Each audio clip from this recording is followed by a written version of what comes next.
I'm sitting here with one of the brighter minds in comedy right now. And I'm going to say that to y'all in a sense.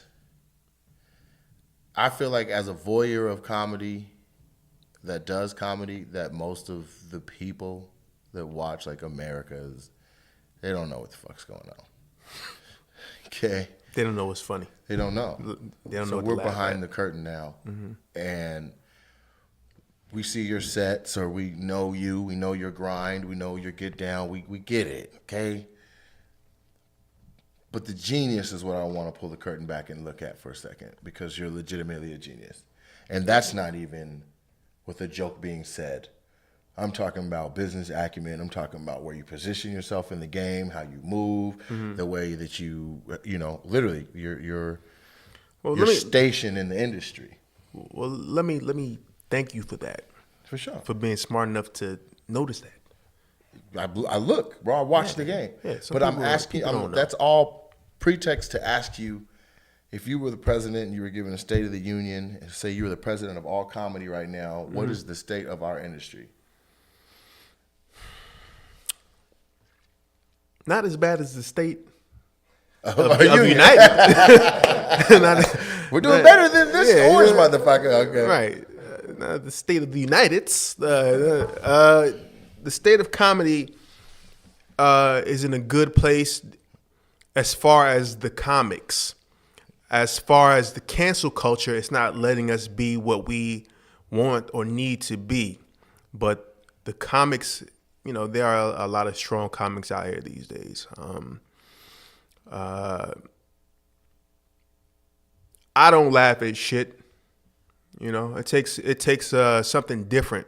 And it's not that fuck it, I am a comedy snob, but it's because I've been doing this shit 22 years and I've heard it all, I've seen it all. So for me, I just need something different. There's a few comedians that I can appreciate. You're one of them, which is why I always vouch for you. Thank you. Jesus Christ. That's a massive compliment. Here's the thing. There's people who say, I watched everybody, or I know everything, or they feel like they do, their diligence to watch a lot of comedy, but then you don't remember shit. You don't remember where you saw it. You don't know who said it. You don't know when they said it. You don't know what they said it on. This nigga don't forget nothing. He'll tell you when your joke is close to some shit from 85. You know what I'm saying? Like, wait, what? He'll make you go back and find the person. You're like, damn.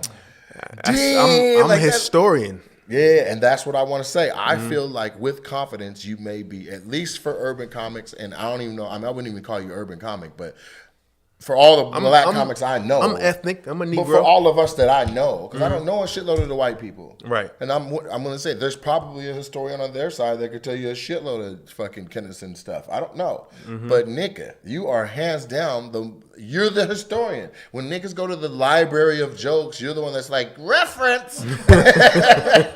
You're looking for the end of the hall on the left. That was Carlin, first special, reference to war, and here we are again. You know what I mean? And so, thank you for saying that you thought I was dope, and I definitely likewise think you're dope. You're out ahead of me, so I've been watching you work.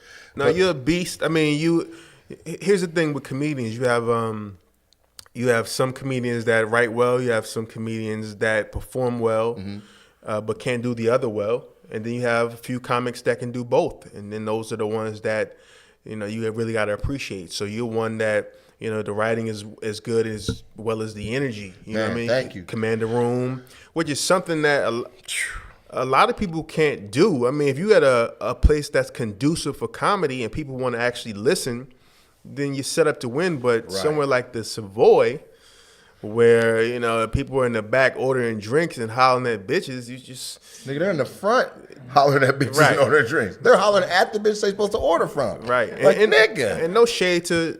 The Savoy is a dope room, but it's just, if it's crowded, it's a lot. It's hard to. It's gonna be a lot tonight. Yeah, I know. I'm gonna be it. You going? Probably. Yeah, I'm gonna go. It's Chris Spencer's birthday, and it's gonna be. He gonna actually take Hollywood to Inglewood for that. So, whoever's on stage, you better bust them in their goddamn mouth in the first 7 seconds. You need 5 earthquakes performing tonight. 5 earthquakes in a row. Yeah. So. What I want to talk about is like I would like to talk about stuff that is not what we always talk about. I swear to God, I'm sick of the word. So where'd you get? Tell us how you started. I am hate done. that shit. Give advice to a young guy. I'm done with all of that shit. I want to know what you hate about comedy. Like what have you, if at any point in your career, in 22 years, you have had this epiphany where you're like, man, fuck this shit. Like, but what were the catalysts? You know, when you laid down and said, man, I might not do this shit no more. Well, this is what I do for a living. This is my livelihood, and I actually love the responsibility of being a comedian and making people happy. Okay. You know what I mean? Even if I don't feel like it. The shows that I don't feel like doing are always the best shows. I've noticed that. It's like an instant reward from God for being professional. And still pushing through your desire to chill, and then you go up and have like epic ass sets. Yep. Gold is up there. It always happens. So there's never been a point, even when I was a starving artist, there was never a point where I was like, I ain't doing this shit. Okay. The things that I hate about it now is that I hate going to doing a show where there's a bunch of comedians like the Laugh Factory where I'm performing. 17 comics. And it's a lot of comics. I hate it because I still have to watch. I'm not the guy that's really just going to sit in the back. Excuse me. I like to watch because I want to see what the younger comics are talking about, or I want to see the topics that are being discussed prior to me going on stage, so I don't go up there and talk about some similar shit. Because they may step on your premise. And right. If they do, now you know how to segue in around and get into it. Right. You can even say, just like what's name said, yada. So I still watch, but and then every once in a while, somebody will go on stage that I haven't seen before. I'm like, oh shit, this motherfucker's funny. Mm-hmm. You know, it's very rare. Yeah. This is a seldom occurrence, but it happens sometimes. And for the people that are watching this, don't ever think that when I say things like that, that means that I think I'm better than anybody or all that. You know, I don't even like watching my own fucking self. Mm-hmm. You know, so but just because it's like an ugly motherfucker. It's like telling the ugly dude he can't like pretty bitches. You said that like you were adorable. Huh? Well, that's like a skinny nigga telling like. Right. I'm not saying I'm adorbs. I'm not saying I'm a good looking for a comedian. If you don't know, this is the cat clock. That's the whole shit. So good looking for a comedian is facts. But I mean, you know, it's like if somebody say, well, if you like, oh, this motherfucker, look at you. Like, so what, motherfucker? I got eyes. Right. My eyes work. Right. I know what's ugly and what's not. Just because I'm ugly don't mean I got to like an ugly. Just because I can't run a 4.40 don't mean I don't need to call no plays. Now. Right. Yeah, I understand. It's an observation. So yeah. So I mean, whether people think I'm funny or not, you know, everybody has their opinion. I don't care. You know, I know the masses do, which is why I do well, and I sell a couple tickets here and there. Sometimes I do. Anyway, so yeah, just because I don't think people are funny doesn't mean I think I'm better than anyone. Just put that out there. Cool. I mean, it's cool of you to even pretensing with that. I just be talking, and they can take it for how it is. I feel you, you know. Done giving them context. Like at this point, they should know my spirit and that I'm a good guy. But you know what? The thing is, you're friendlier than I am, so people usually do know your spirit. Whereas people often have a bad idea of who I am. You know what I'm saying? You probably are a hell of a poker player. If I played poker, I could be, yeah. Yeah, because not knowing what's on your mind or what you're thinking at that moment is a good look. You know what I mean? Because when you first was like, he's a cold nigga, or whatever you told me, I was like, oh shit.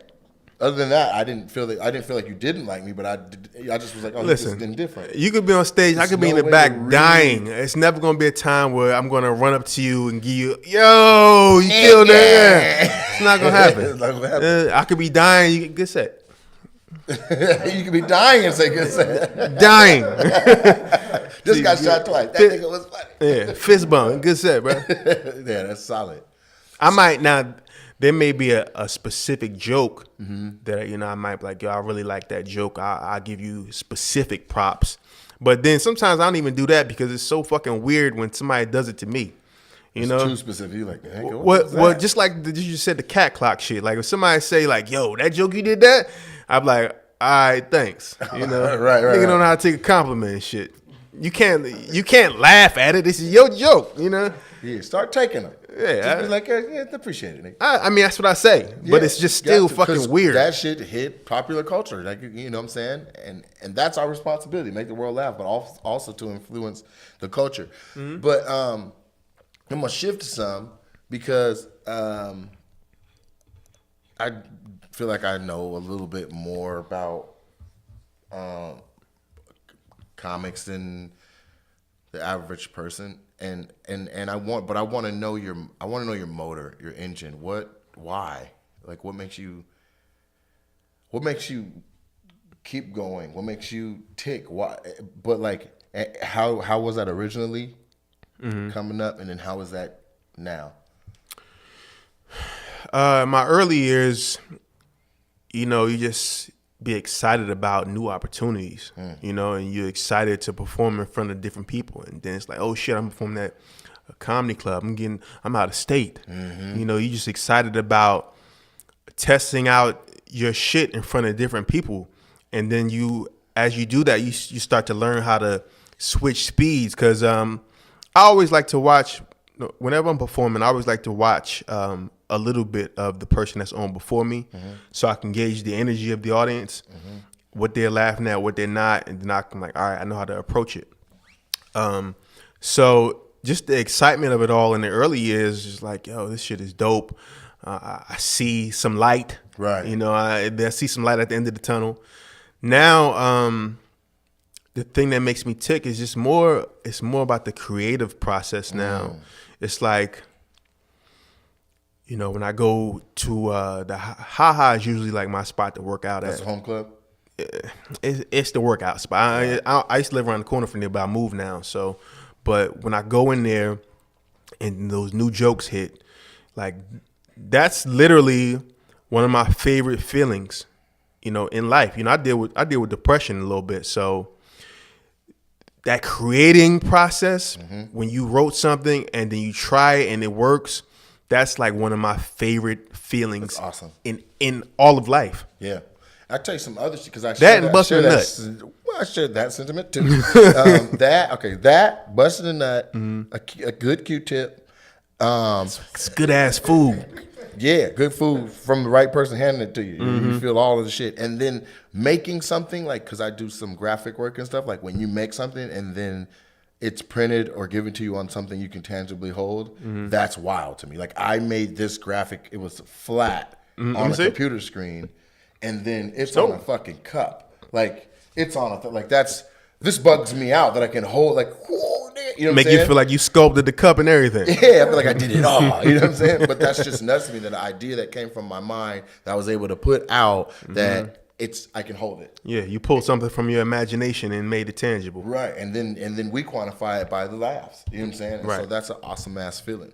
What is the last, if you can, for the sake of your ability to be the librarian of the game, what's the last, most recent, I'll say, thing that somebody said where you're like, motherfucker, that should have been me that said that shit. Like, you know what I'm saying?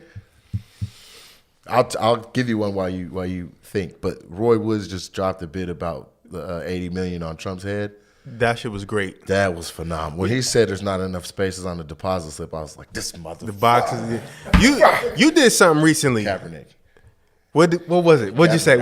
I said Miles Garrett hit the white boy over the head to create a job opening for Kaepernick, and then I said the starting quarterback would have to be fucked all up for them to put Cap into the game because all that social injustice shit. And so the nigga goes out and he's all fucked up, and his coach is like, "Man, take this stick and get your blind ass back out there."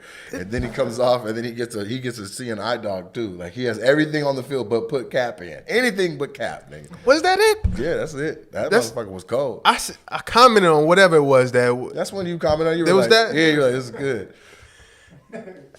It can't look the same now as I'm like, right. I said. It's still what you're saying. What you're saying is funny as hell. It's just I thought I remember something else, but it must have been because it must have been about Cat. I freestyle a lot too, but what you commented on Instagram was the Kaepernick bit, right? And when you did, I was like, nigga, I got one of the whole ass niggas. You know what I'm saying? I wanted to put it on there so bad because I'm like, I have to for somebody to say my shit or have a similar idea. It's too many.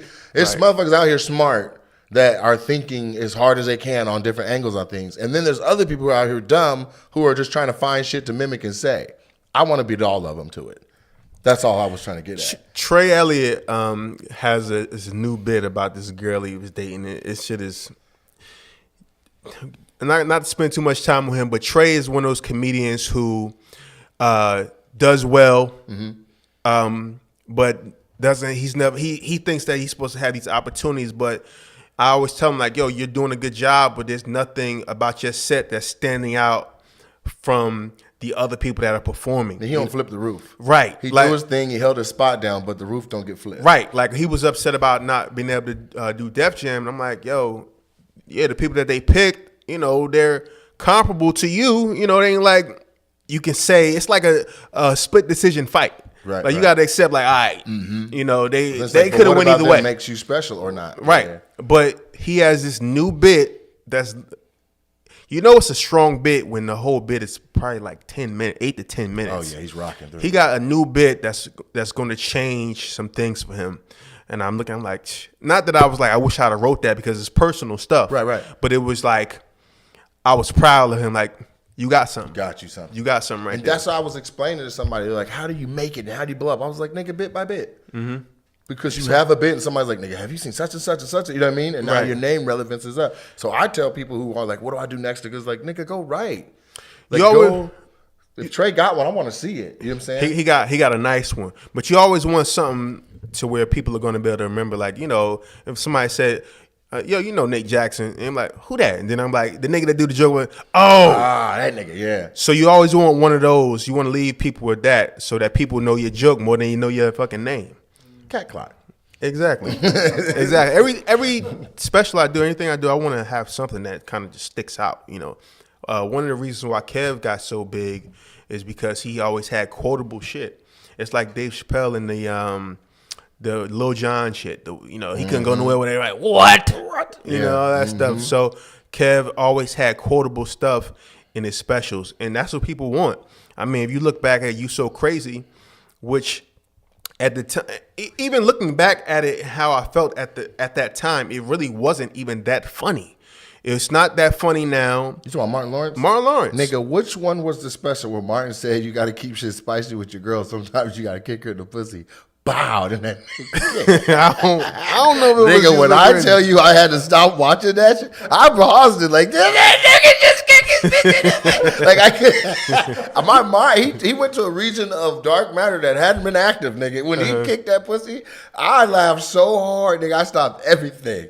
I don't know which one. Maybe that was the like, most recent one. With your bitch, man. Fuck role play, man. Just walk up, kick your bitch in the pussy, nigga. Wow, that nigga kicked. Oh, Naim. I lost it. But I mean, the point I'm trying to make though is that, and no shade to Martin because Martin is a legend. The point I'm trying to make is there was so much quotable shit. So as a kid, I remember taking parts of his material and quoting it at school the next day. Right. You know what I'm saying? Yep. So having quotable shit sometimes can be better than having hilarity. Yep. Because people want to be able to look at their friend and be like, you so motherfucking crazy. You know what I'm saying? You want to do that with your boy all day in school. Yeah. Quotable stuff. That's what I think was the key to success for the Chappelle show. He was very repetitious on there. Yep. He didn't just say, I'm Rick James, bitch. Rich, once. bitch. He said all the time. Everything kept on coming. So when you go to school the next day and you miss the episode, you're like, what the fuck is everybody talking about? Right. Because he affected the culture. Like, we tuned in so we knew what to say the next day. So, that's dope, man. What, a lot of people don't know, and I promised myself I was going to do this without the type of questions I'm about to ask, but I'm going to ask just this one because I think it's for relevance. I think it's for people's understanding. I read Kevin's book, and he talks about... I got the audio.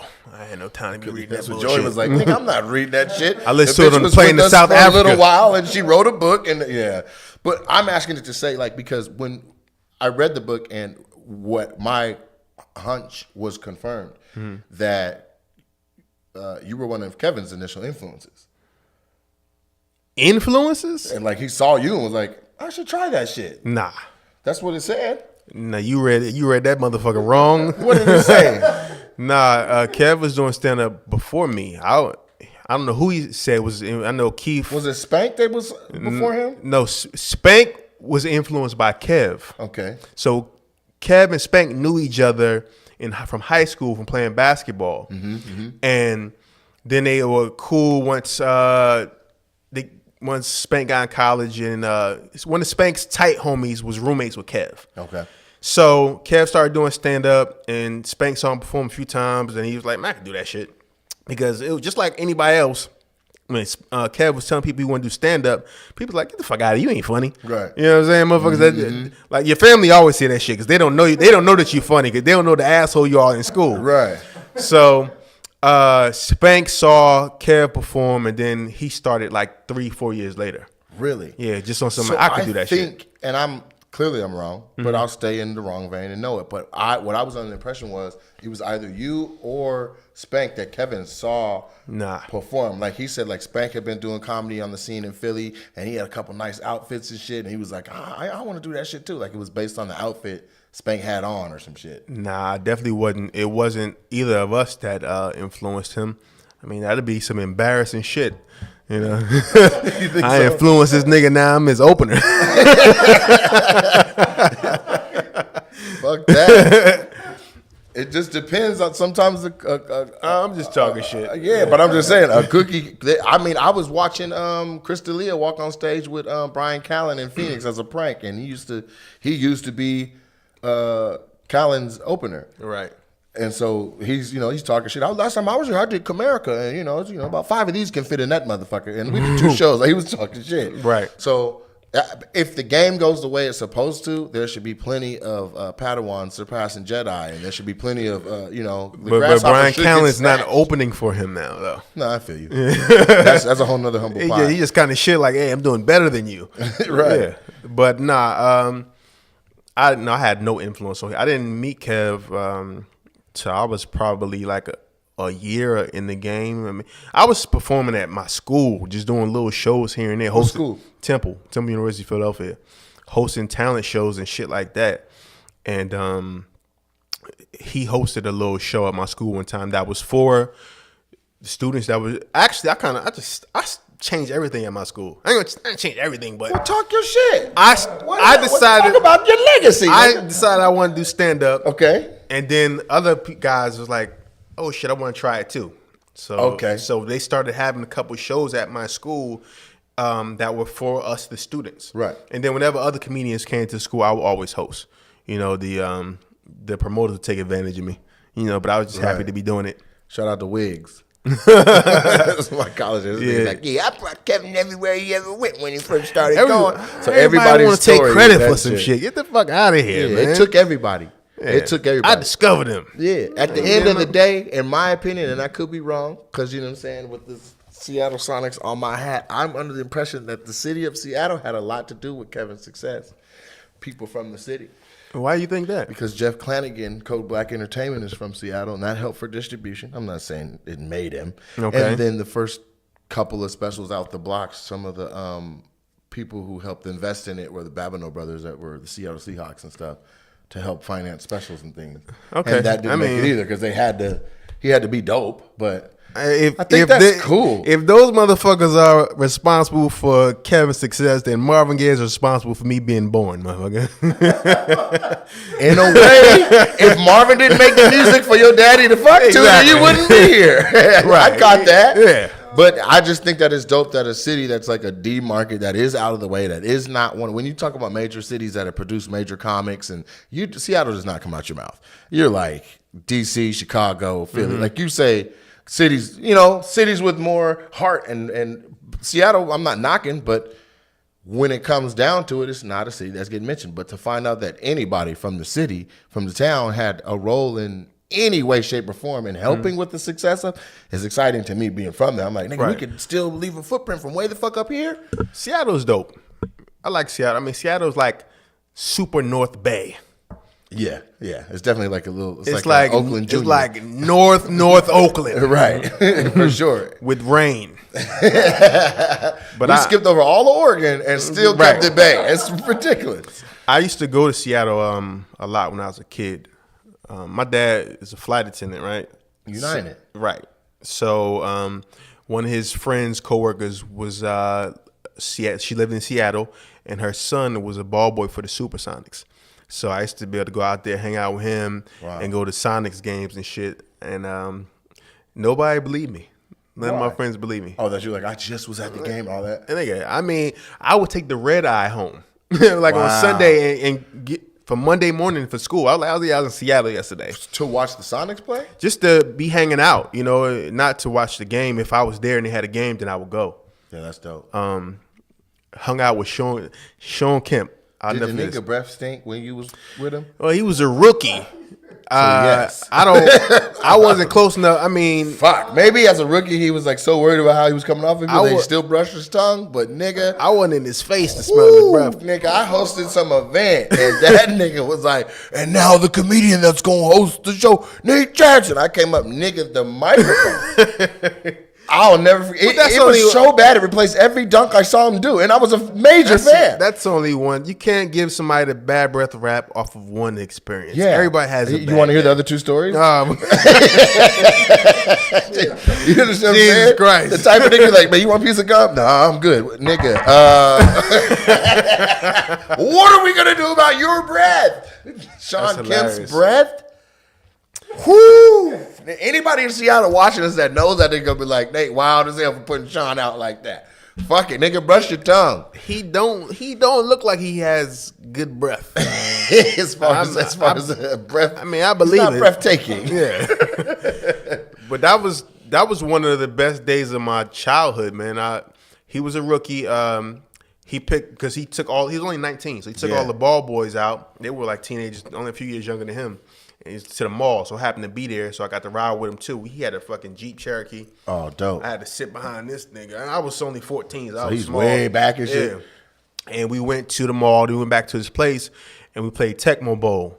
And Dana Barrows, who's also a rookie, was living upstairs. He came down and was playing. That shit, them niggas was roasting the shit out of me. What was they saying? My boy that was the ball boy. He had clippers, right? He used to cut his own hair. So, you know, I start fucking with my hair, and then I just fucked your shit up while you were over there. I fucked my shit up bad, and they were killing me. But I was busting their ass. What made you cut your own hair? Man, you like, all right, I'm just hit a couple. I'm gonna trim it a little bit. No guard or nothing. You just I'm I'm freehanding. I'm freehanding. Oh my god! And then I just kept going lower and lower. Nigga, you remember them old wooden door stops, the triangle joint? Nigga gave himself a front Gumby. That's how my shit was. Yo. My shit was fucked. They was killing Did me. they fix it? Did your boy take the clips like, man, let me just try to fix this? Nah, I was 14. Dude, they remember this. They remember the He day know. the little kid came over, fucked his hair up, and then beat them at Tecmo Bowl all day long. I guarantee you they don't remember that shit. There's no way he doesn't.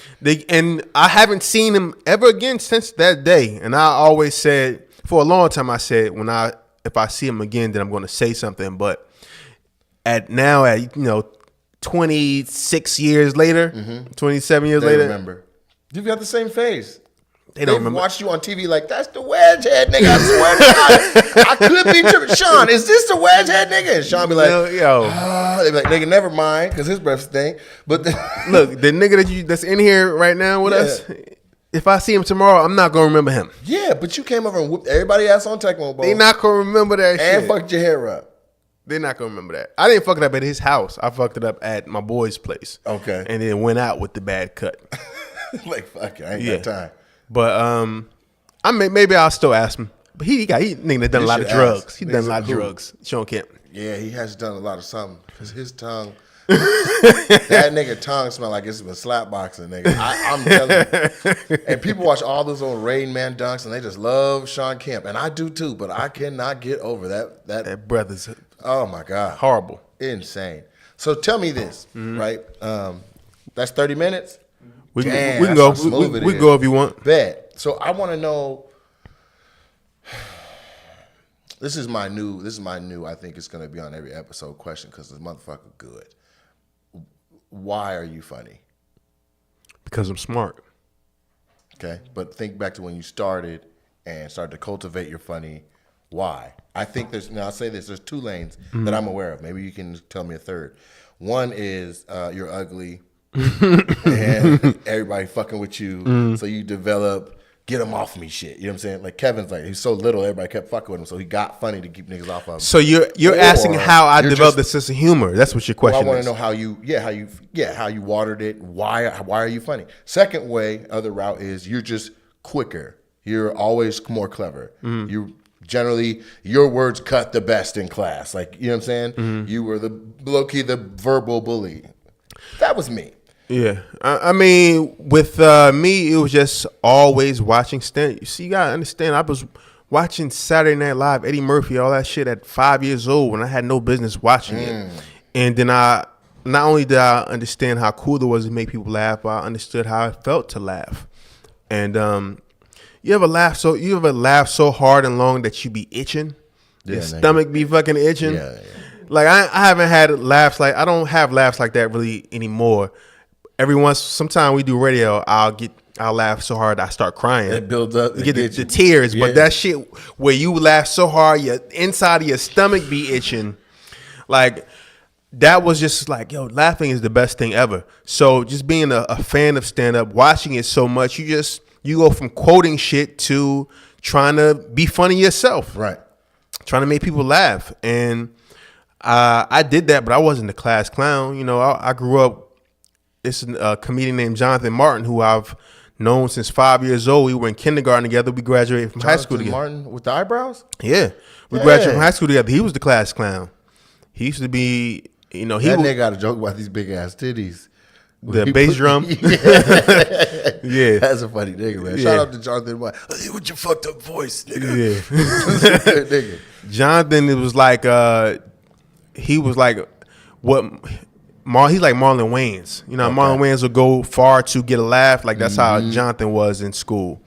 This motherfucker show up with the dread wig on. This motherfucker had this thing where you put a dollar on this little thing, and he like, when somebody reach you're like, yo, that's your dollar, and then you reach for this thing, press the button, and the dollar fly in his hand. He had like shit that you only saw on TV. He had the flower with a squirt water. Nigga, I used to be in school dying. Like, where the fuck do you get this shit from? Debit card. There wasn't no Amazon back then. Right. Where the fuck you getting this shit? He had a joke shop in North Philly. You don't tell nobody about. Jersey, bro. I'm from Jersey. He's from North Philly, though, ain't he? No. Both y'all from Jersey? We're from Hillside, New Jersey, yeah. Tell me about this where in Jersey you're from. New Jersey is Hillside is it's right next to Newark, so it's hood adjacent, as James Davis would say. Yeah. And you know, it was just a little town that all the black people from there, their parents were from Newark, and it was like you went next door if you got a little money or got your life together enough to live in the quote unquote suburbs. We had the tracks. Basically, one side of town was black, the other side was white. And it's only 2 miles, very small town. When I was leaving kindergarten, going to first grade, they decided to integrate the schools because one side was black, one side was white. So I ended up having to go to a school all on the other side of town, a long walk every day. But you know, it was cool. You know, dealt with little bit of racism growing up, shit that you didn't really know, you weren't old enough to realize. You look back like that was some racist shit I dealt fucking with me, but you don't know why. Yeah. But yeah, I mean, my everybody get out of the pool. I just want to swim. Right. No, my town was very cool. You know, it was safe. It's worse now, but it's not the most dangerous place to live. I felt like the education was cool.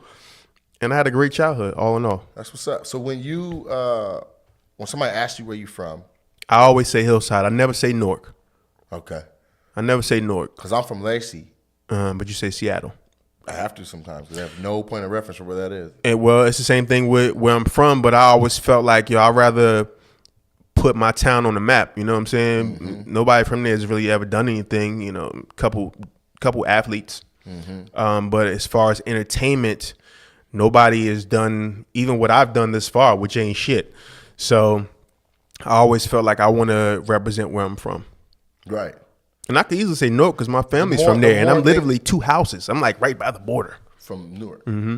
That's what's up. So you used to fight the niggas from Newark, like I just walk further into Hillside.